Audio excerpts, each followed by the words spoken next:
How do you act when you've clearly messed up?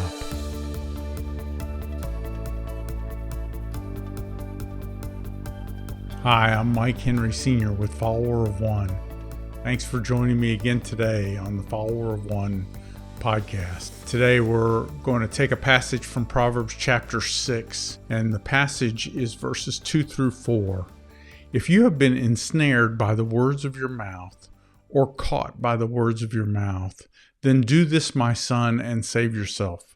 Since you have come into the hand of your neighbor, go humble yourself, and be urgent with your neighbor to free yourself. Give no sleep to your eyes, nor slumber to your eyelids. It's Proverbs 6, verses 2 through 4 from the New American Standard Bible. What are we talking about here?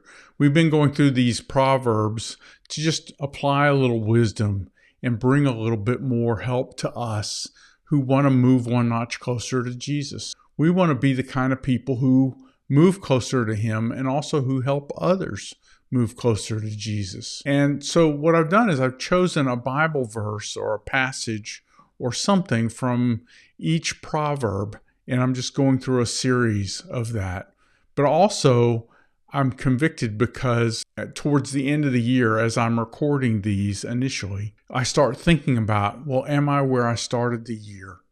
What have I done to move closer to Jesus? And I want to use His wisdom literature, the book of Proverbs, to help me think more like God and draw near to Him more. I want to move closer to Him. And so that's what we're using these passages for. This passage is great. It's a great reminder to me. Many of the passages in Proverbs are great reminders and challenges to me. As you have heard me talk before, I learned most of my faith. I feel like I've learned it the hard way. I've made many of these mistakes. I've learned from many of these lessons. And I have made enough mistakes that I have been ensnared by the words of my mouth. When we talk a lot of possibilities can happen, and many of them are negative. And I have been ensnared by the words of my mouth. I've done things to hurt people. I've done things for the wrong reasons. I've done wrong things. It's just one of those things. I mean, if you believe that I haven't done that, I'm really sorry, because I have. But this wisdom from this passage is key. Run to the person that you've challenged or offended or created a difficulty for. Correct whatever you've done that is wrong.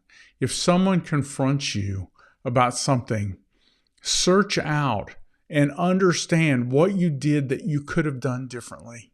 There's always an opportunity for us to grow in every circumstance. Even if we're wrongly accused of something, there might be something going on that we can learn from.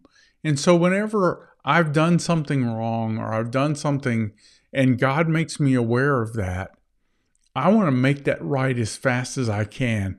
And that's what I believe he's talking about here. The author of this proverb says, go humble yourself and be urgent with your neighbor to free yourself.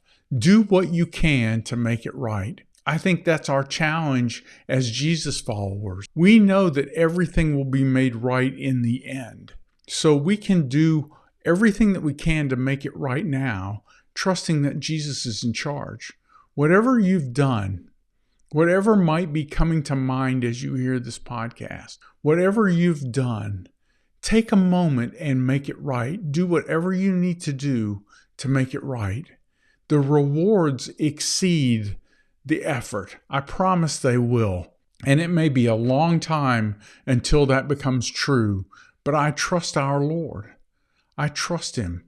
That my flesh tells me that doing what He wants is work, but my spirit knows that when I listen to and obey Christ, I move one notch closer to Him, I grow up in Him, and I experience His joy. I can experience the joy of the Lord when I trust Him and do what He says. And so that's our challenge for today. What's one thing that you can do today that will help you move one notch closer to Jesus? Does it have something to do with this passage? Then move as quickly as you can to make whatever it is that comes to mind right, to make it better, or to take action. Remember, what we do because we follow Jesus matters forever. I'm grateful to have the opportunity to follow Jesus with you. Thank you for listening to this podcast, and thank you for being a Marketplace minister.